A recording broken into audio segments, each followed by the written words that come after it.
Namaste everyone. I am Devendra Kumar Gora, and today I will teach you a biography of the great philosopher Aristotle. Who is Aristotle? Uh, Aristotle was born in 384 BC and died in 322 BC. He was a Greek philosopher, polymath during the classical period in ancient Greece. He was taught by Plato and he was the founder of Periphatic School of Philosophy and Aristotelian tradition.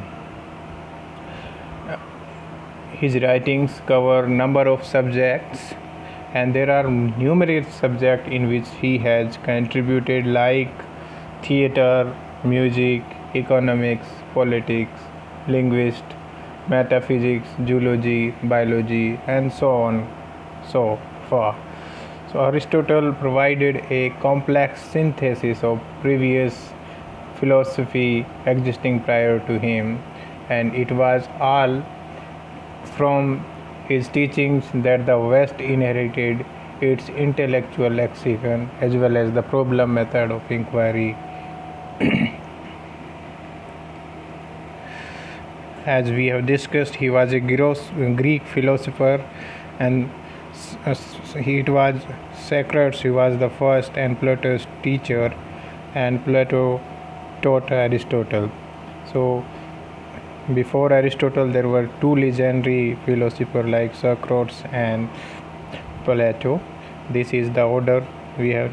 First came Socrates, then Plato, and after Plato, Aristotle is there, who has contributed in the field of Greek philosophy.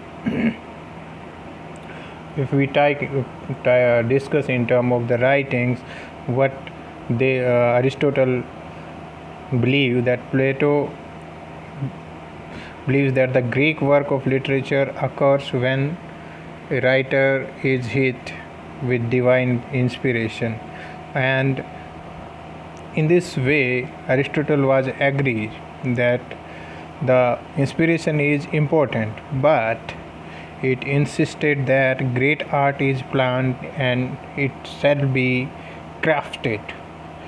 Aristotle believed that there are number of patterns and basic rules that a great writer shall use in their concerned writing.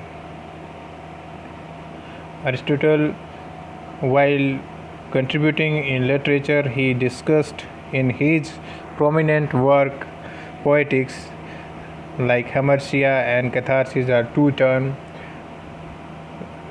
Aristotle believed that the best written hero in a tragedy, he must have a fatal flaw.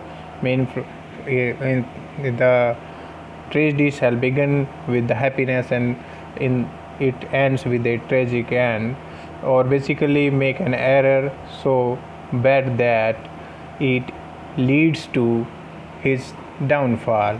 This is called the hero's hamartia. Like Macbeth is a live example of that. In the beginning, Macbeth is very happy. He has a name and fame. People believe on him, and he was living a very good and happy life. But later on, he met three witches, and he was provoked by his wife. And later on, he killed the king, and he himself became the king. After that, he faces number of tragedy that comes in his life, and in the end he lost his wife and his own life as well in a war against the people. Catharsis, according to Aristotle, a great tragedy leaves audience with the experience of catharsis. Catharsis is the process of the feeling extreme negative emotions of sadness, fear, and pity. By the end, having gone through these strong emotions with the main character readers actually rid themselves of some of those emotions. So this process helps the audience cleanse themselves of their own unpleasant feelings. So this is what he has contributed in literature and about literature. Thank you very much.